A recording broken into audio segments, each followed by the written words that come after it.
All right, buckle up, everyone, because today's episode is nothing short of legendary. Our guest is a man who made history, a man who took the BMX world by storm and became the first American ever to win Olympic gold in BMX racing. His journey is a masterclass in resilience, heart, and pure determination. So if you're an athlete, a parent, or just someone who loves hearing about unstoppable grit in the pursuit of greatness, this episode is for you. Look, this that Scorezle magic, nothing average. If you can dream it, then you can have it. On and off the field, you know the deal. Keep your head in the game and you rise for real. Go. Welcome to the Scorezle Podcast. Today we're honored to be joined by BMX royalty, Connor Fields. He's a three-time Olympian, the first American to win BMX gold, and a true example of resilience, determination, and passion for the sport. Connor's story takes us from his humble beginnings at a local BMX track to the pinnacle of Olympic glory, and we are going to explore that journey today. Whether you're an athlete, a parent, or a fan of incredible stories, you don't want to miss this episode. Welcome to Scorezle, Connor. We are so glad to have you. Excited to be here. Let's get going. All right, Connor, your journey into BMX started at the age of 7 when your mom found a flyer at a bike shop. Can you take us back to that moment and tell us what hooked you on BMX? Yeah, I had a flat tire on my bike and my mom took it to the bike shop to get fixed and she found this flyer. At the time I was, doing what most kids do, trying all the different sports, playing t-ball, playing soccer, playing flag football. And I had tons of energy. I loved being outside. I loved playing sports, playing games. And my mom saw the flyer. She thought maybe I would like it. And then the next weekend we went and watched some races at the local BMX track. That's about 15 minutes from our house. After we watched it, the next weekend I said, Mom, I want to do that. And I went and tried it and I loved it right away. I kept playing other sports for a few more years, but after about 3 years of juggling multiple sports, I really just focused in on BMX. That's awesome. Now, what gave you that kind of belief at a young age that BMX was where you were going to start? I don't think it was necessarily a belief thing. It was just what I liked. It was my favorite. I think I liked that it was an individual sport and my results were going to be dictated by my effort, my practice, my energy, and I didn't have to rely on other people. I was always very competitive. Even from a young age, I was super competitive. When I was 9 or 10, I wanted to win.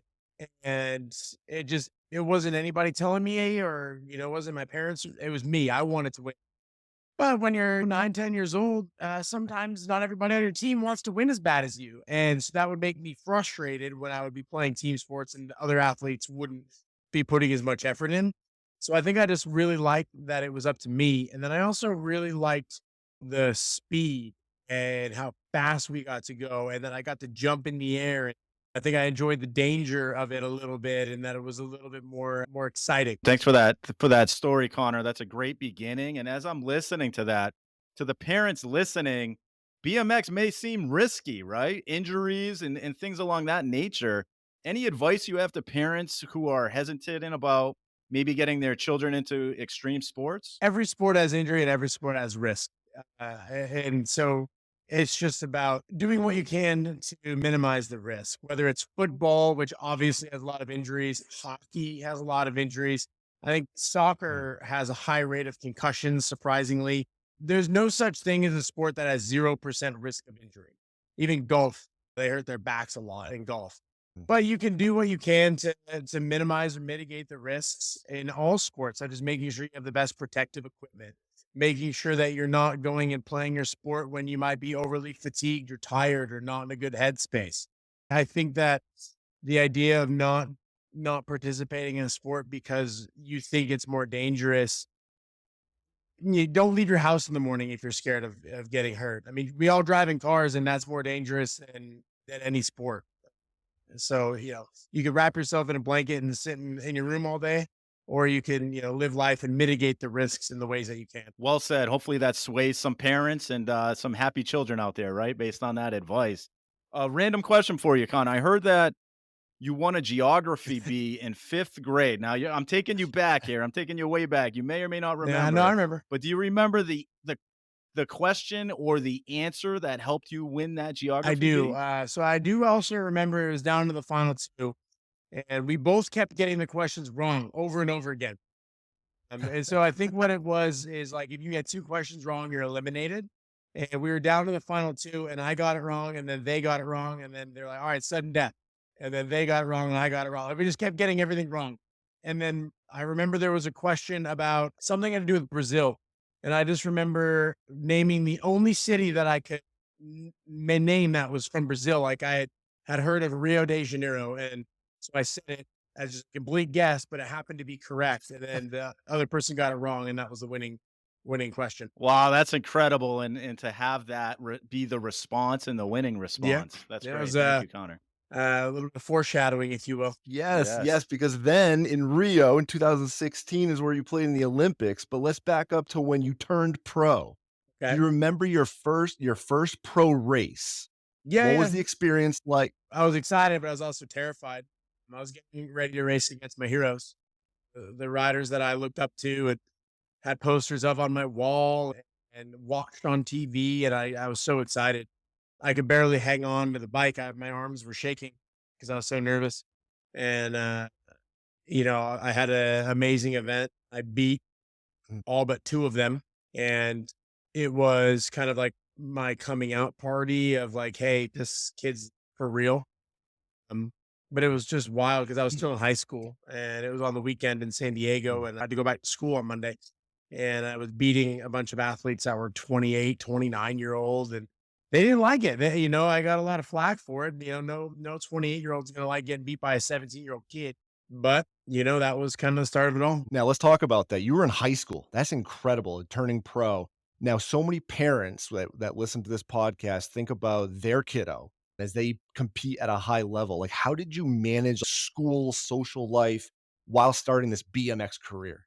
I had good parents who made sure that they didn't allow that to take over everything. I had a rule from the time I started competing in BMX races. There was some travel involved, and my parents had a rule that I had to keep A's and B's. If I dropped below a B, if I got a C, I would have to pick a race and they'd cancel it. And one time I did actually have a C. I got a bad grade in the class, and my dad pulled out the calendar and he said, pick a race.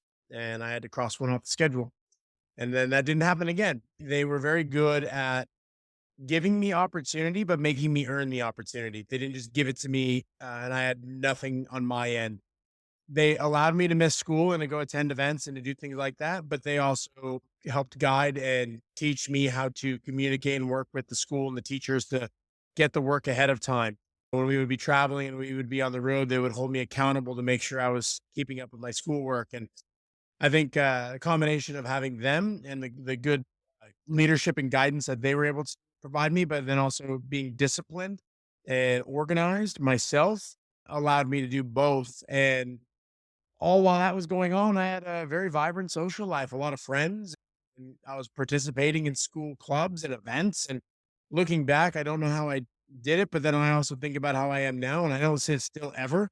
I have like 57 things going on at all times. So I guess I've just kind of always been like that. That's incredible. Incredible support from the family with balance, trust, and leadership, which helped you achieve your dream of gold medalist. So going back to Rio 2016, Connor, where you made history as the first American to win gold in BMX, I'd like to go back to that day and just curious, what was going through your mind before the race and how did it feel crossing that finish line as an Olympic champion? I don't really remember what was going on during the race. I guess the best way to describe it is I was completely in flow state, or, in the zone or however you want to say it. I was just so locked into what I was doing. The whole thing's a blur. When it's done and you cross the finish line, it's the best way I describe it when I'm asked is imagine every emotion you could possibly feel turned up to the highest level. You're excited and you're happy, but it's also relief because you just trained for 8 years, 10 years. You did it. It's gratitude and thankfulness for everybody who helped you get there. You're very happy. You're relieved that you don't have to continue to compete because it's very stressful. Like you're excited to take a break. You're exhausted because you just finished competing. So you could barely stand up, barely see straight. You've been in the Olympics, not getting much sleep and stressed out for a long time. So I mean, it's a lot, and it takes a long time to really sink in and calm back down, but it's amazing. And for the rest of my life, the biggest thing that I take from it, obviously I have a gold medal. Obviously I got to do a lot of amazing things because of it. But the biggest thing that I take from it is that if I work hard and I dedicate myself to something, there's nothing that I can't do. And the level that you have to go to and the dedication and commitment that it takes to win the Olympics is unparalleled. I mean, it is every single moment of every single day for an extended period of time, me 10 years. So the idea that like, if I really wanted to do something, I know that how to do that. That playbook's there. If I wanted to go become a heart surgeon, I believe that over the next 10 years, I could dedicate myself and I could become that because I've got the foundation and the playbook that I've done it already. All that drive, all that training, everything that you sacrificed to achieve that dream. What created that, Connor? What was that drive within and what kept you going to get to the finish line? Two things. Number one, I truly loved what I did. So I never really felt as if it was work. I mean, there were definitely days I didn't want to, or there were definitely certain things, whether it was conditioning or the diet or not doing normal 20-year-old things such as hanging out with friends or exploring or going out or whatever it may be. That stuff wasn't easy. That was hard, but I loved what I did. It wasn't ever like I felt like I had to go to work. I liked it, but I think I was just born with a very competitive mindset. I wanted to be the best. I found what I loved and I found what I was good at. I'm blessed and thankful I was able to find what I loved and was good at. And in my mind, I was never not going to be the best. It was just, I was going to. It was a problem that I needed to solve, how to get there. And I just solved the problem. That's incredible. Just the power of believing in yourself and anything is possible, right? As long as you follow that. With that being said, though, like I had mentioned, the amount of dedication, the amount of work, the amount of tough decisions that have to be made. I don't think people, unless they're around it, fully understand. I mean, it is 6 days a week of training, 2 to 5 hours a day, every week for 10 years. And is gym on Christmas, is 9 a.m. practice on New Year's Day, is 30 degrees outside and I'm running laps. It is not all glitz and glam and sunshine and rainbows, but the way I always viewed it is that was the price of admission to get to where I wanted to get to. Now, Connor, let's go to the turning point in your career because you just talked about all the hard work that it takes to get to the top. Tokyo 2020, you crashed during the semifinals and suffered life-threatening injuries. Talk about the recovery. How did you do that after a severe accident? Yeah, a total freak accident in Tokyo. You could run that event a million times and that would only happen once. But basically, again, I just took all of the lessons that I had learned through sport, through dedication, through hard work, through trying to be the best. And I just applied them to my rehabilitation. And I did everything that the doctor said. I followed all the protocols. I committed 100% to trying to get better. And great people around me, great doctors, great support, and thankfully, ultimately, I was able to make that recovery. Now, talk to the parents. So the injuries are a big part of sports, even in youth sports. A broken wrist, a collarbone. What advice do you have for the parents that are helping their kids get through mentally and emotionally through an injury? Yeah, I mean, there's no magic pill as much as we all wish there was, and every athlete's going to be different of how they react to that, how they get through it. And, part of being a good coach or a good parent is knowing what buttons to push to bring out the best in your athlete. So if you're dealing with a broken wrist or a sprained ankle or whatever it is, for me, what I always did was I would look at how long it was going to take, right? You break your arm and say it's going to take 8 weeks. And I'm a visual person. So I would put 8 weeks worth of Post-it notes on a poster board. And every day I would pull one off. So visually, I could see myself getting closer and closer and closer to the end. Something like that was what was helpful for me and focusing on what I could do. So if I hurt my arm, I can still train my legs. I can still be active. I can still do things with my legs. If I train or if I had a concussion, I can't work out. I can't do anything physically, but I can focus on my nutrition. I can spend a little bit of extra time focusing on that. So it was more about focusing on what I can do as opposed to focusing on what I can't do, as well as having that visual representation of where I was at. Thanks, Connor. If you could go back and relive one day from your BMX career, not to change it, but just to experience it again, what day would that be? Winning the Why? Olympics for sure. Like there's nothing else that comes close to that. Like we win world championships and national championships, World Cups, but the Olympics is the Olympics for a reason. So yeah, Sure. no questions asked. But even just reliving, like not even just the win and the aftermath, but like how focused I was and how in the zone I was and how I'm in the middle of the biggest moment of my entire career. And I was just calm and locked in. And like, there's such a fun feeling of like the 10 minutes before the event, the world stops and nothing else matters. And just so focused on exactly where you are right now. That was nice. I missed that. I'm curious, what's the one piece of advice that you've ever received that completely changed the way you approach your sport or your life? I was given this advice when I was younger and I didn't fully understand it until I got older. As with most things, right? When you're young, you get all this great advice from people when you're young and you don't get it until you're older. Yeah. But there's a really great quote I was told by my coach that now speaks volumes to me, which is you can have it all, just not all at the same time. And you get that. You can do all the things that you want to do. You can get it all in, but you can't do it all together. Right. So thinking back to competing, I couldn't win races and be the athlete that I wanted to be and go hang out with my friends every weekend and go out. Right. I can't do it together. I can have it all. Now I can go out with my friends whenever I want. You can have it all. You can do everything, just not all together. That's great advice, Connor. Now, follow-up question to that is like, how do you want to be remembered beyond your sport? So you've achieved so much in BMX, but how do you want to be defined outside of actual BMX racing? I guess just from a simple perspective, just a good person. Like I just want people to say, oh, he was a nice guy. He was helpful. He was a good dude. To put it real simply, anything crazy, anything fancy, just I want to be known and remembered as just being a solid person. Awesome. Now, back to the BMX sport. Like what's the future for BMX racing? Like how do you hope to influence or shape that in the future? Yeah, well, I work with USA BMX now.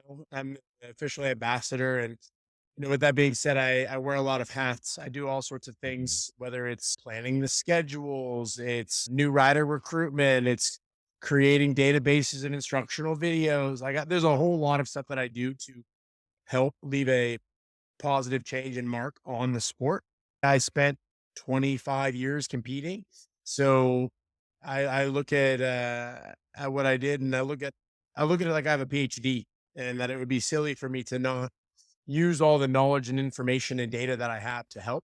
And that's what I'm aiming to do. Connor, it's clear that you're deeply invested in shaping the future of BMX by leveraging your 25 years of experience and treating it like a PhD in the sport. You're not just making an impact, you're creating a lasting legacy. And since you're so passionate about guiding the next generation, let's switch gears here and move into our Kids Corner segment.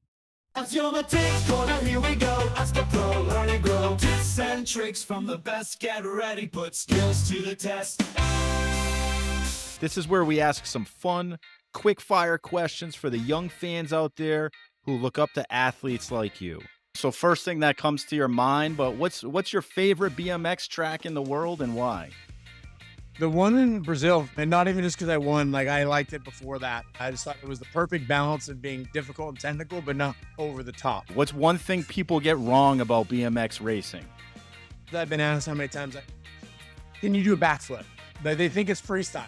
And those are two different disciplines. There's racing, which is point A to point B as fast as freestyle, which is the tricks, the backflips, the 360s, that stuff. Both amazing athletes, both amazing sports, two different ones. If I had $1 for every time I've been asked, can I do a backflip? I'd be rich. Seth, don't ask that question. Connor, what's the most important skill young BMX riders need to master early on? Bike time. I don't know if it's exactly 10,000 hours, but I'm a big fan of the 10,000 hour rule where you just need to spend time and Whenever people ask me what the best thing they can do for their young athlete is, I just ride your bike. Ride it on the street, ride it at the skate park, ride it at the dirt jumps, ride it at the track. Spend time riding the bike to where you feel so comfortable and natural on the bike that it just feels like an extension of you. That's great, Connor. Repetition, dedication, and resilience are such key takeaways from your story today. We just want to say that your journey truly embodies the spirit of Scorezle, and we're honored to welcome you to the Scorezle family. Your journey has been nothing short of incredible, from your early BMX days to winning Olympic gold. Now you're in your new chapter, coaching and inspiring the next generation. But before we wrap up, is there anything you'd like to share with our audience? I guess two quick things. Number one of the new projects I work on, I host a TV show for PBS. It's called Outdoor Nevada, and we go all over the state of Nevada, and we highlight the amazing things that we have here. You can catch the episodes on YouTube and learn a ton of stuff about different animals, ghost towns, natural landmarks, things like that. And then the other one is I'm doing a lot of motivational speaking and keynote speaking. And if any parents out there are looking for a speaker for their business, feel free to reach out. What's the best way for our audience to reach out to you? I have a website, my name, connorfields.com, or all my social media is just my name, connorfields11, which was my racing number. Thanks, Connor. And finally, what's one piece of advice that you'd give all the kids out there chasing their dreams, even if they're facing challenges or setbacks along the way? One day at a time, try to be better today than you were yesterday. And if you do that for an extended period of time, you'll be great. Connor Fields, everyone, a true legend in BMX and beyond. Thanks for being here and sharing your story with us. And for our listeners, make sure to check out all the incredible things Connor is up to, whether it's his work with USA BMX, his motivational speaking, or his must-watch PBS show, Outdoor Nevada. You can follow Connor at connorfields.com or on social media at connorfields11. Your journey is truly inspiring, so thanks for being here Thank today. you. Until next time, keep pushing forward, stay determined, and remember, the spirit of Scorezle is all about passion, perseverance, and overcoming challenges. Stay strong, keep going, and find that magic from within. When Connor was 7, yeah, he took to the track, pedals down, no fear, never looking back. He went from the dirt to the Olympic lights. Now he's showing everyone a dream big. Riding right.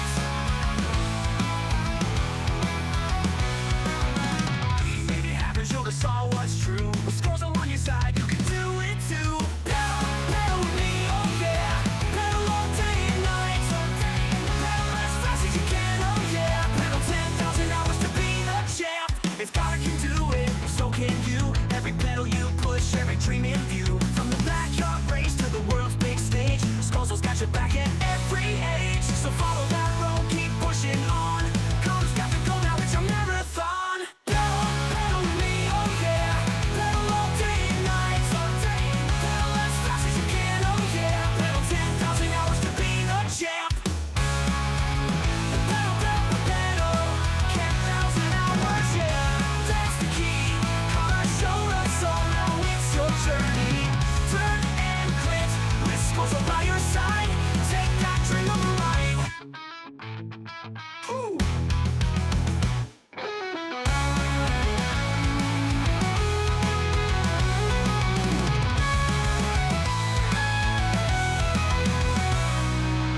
Pedal with me, oh yeah. Pedal all day and night. Pedal as fast as you can, oh yeah. Pedal 10,000 hours to be the champ. If Connor can do it, so can you. Every pedal you push, every dream in view. From the backyard race to the world's big stage, Scorezle's got your back at every age. So follow that road, keep pushing on.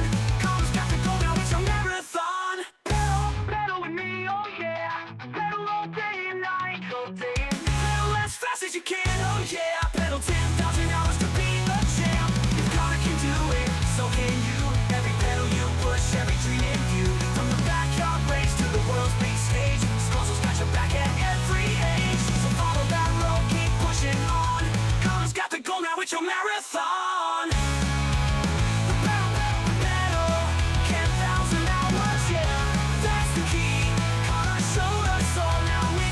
journey. Pedal, pedal. Pedal, pedal with me, oh yeah. Pedal all day and night. Pedal as fast as you can, yeah. Pedal 10,000 hours to be the champ. Up on a ride. Connor can do it, so can you. Every pedal you push, every dream in view. From the backyard race to the world's big stage, Scorezle's got your back at every age. So follow that road, keep pushing on. Connor's got the gold, now it's your marathon.